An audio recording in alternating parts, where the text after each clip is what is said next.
Hello everyone, my name is M228 and welcome back to another episode of Super Mario Bros. The Lost Levels for the Famicon Disk System.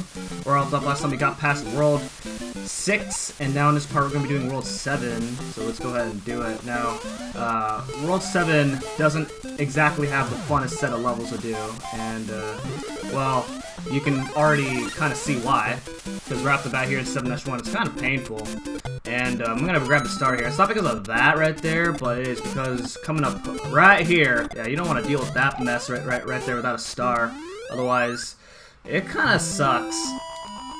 And then when you die past that point, then it sucks even more because then you gotta actually deal with that part without a star.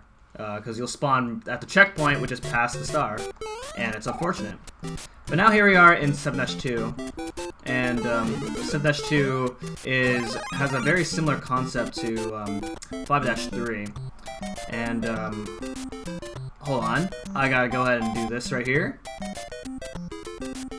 Oh, make it, yes. So you actually have to land those Koopas in order to get inside this pipe right here. At least it's Mario. I believe you don't have to use those Koopas as Luigi.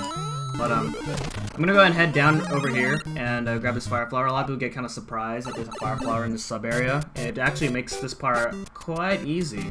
Well, easier, pretty much, which is nice. This next part is actually pretty hard. But yeah, you have to go into this pipe just like in 5-3. Otherwise, the level just keeps looping until you actually go inside this pipe. Alright. So we're gonna go ahead and defeat most of these enemies right here. And alright, I'm gonna go ahead and slow down right here. If you go too fast, you'll despawn this platform right here. And you have to use this Koopa Troopa to land on this. Okay, make it. Yes! Alright. Alright, doing good so far. So that is 2 levels down, 2 really hard levels down. This next level here is very, very unfortunate. And you're gonna see, it's probably a lot of people's least favorite level in the entire game. Yep, so we got these green springs and the wind. They're gonna be blowing throughout, the wind's gonna be blowing throughout majority of the level. And then you have to use these green springs. Well, they look blue, but they are green in the All-Stars version. But yeah, so what we got here, if I can land on this, there we go. So I never actually talked about this throughout the entirety of the LP because I never really need to talk about them. But basically what happens here is that actually stinks. But hold on. Okay.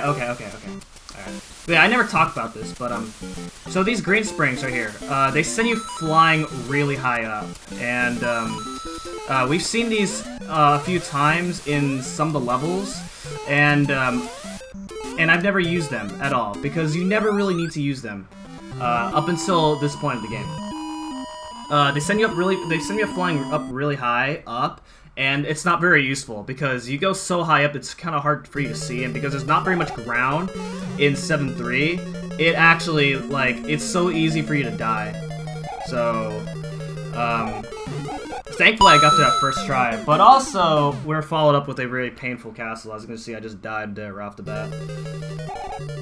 So that actually sucks. Yeah.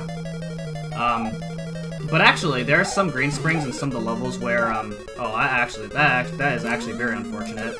Oh, come on! What's happening, dude? Oh. Alright, there are some of the green springs in some of the previous levels before where you can actually use them, and you go so high up that you can actually go over flagpoles. Now, it's actually like, kind of like a gamer's dream to kind of jump over flagpoles, but it's actually a bad thing, because if you actually do that in this game, then there will be these backwards warps. Yeah, and yeah, there will be a warp zone. It'll actually take you all the way back to 1-1. So, you know, we're here now in 7-4, and you gotta go all the way back to 1-1. Well, yeah, sucks to be you. Oh no! Okay, now this is actually a bad thing, because now I gotta actually do this. Oh, if I can. There we go. Yeah, and then I gotta take this hit right here. Yeah, so if you don't want to go down there, you're pretty much guaranteed to die if you end up down there as small. Well, you're not guaranteed to die, but it'll be really hard to make it out of there alive as small. Alright, but anyway, being small is actually kind of nice through that part because you actually will... Well, it makes that part a little bit easier, small. Oh god, that was crazy. I did not make it! Oh my gosh. Alright. Okay, I got 1 life. That means if I die here, I get a game over, and that is not a good thing. Alright, so once again, I'm gonna grab this mushroom right here, and then let's hope that we can make it. Please get over there. Okay, you have to do a duck jump right there as big, because you can't you cannot clear that as when you do a regular jump as big.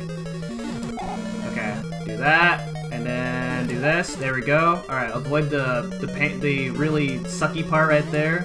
Okay, and then now we have this part. Now I made it here as big, which is unfortunate because now I gotta actually take my time here. Because these are all like very narrow spaces. Okay. Alright. Just keep ducking. Alright, there we go. Alright. Oh! Whoa. I had a dropped input for a moment there. That could have been very unfortunate. Alright. Whoop. Whoop! Okay. Now here's the hardest Bowser fight right here. I don't care! We made it! Whew! Alright. Alright, but now the unfortunate thing is I have to go through the entirety of World 8 without any lives. I have like 1 life, which means I cannot die! That's actually gonna be very unfortunate. But actually I might just take a death, like, on purpose, just so I can get my lives back. Because I do spawn in the beginning of the world anyway if I game over, but we'll see. We'll see what happens. But anyway, that is gonna be it. So thank you guys so much for watching, and I'll see you guys in the next part.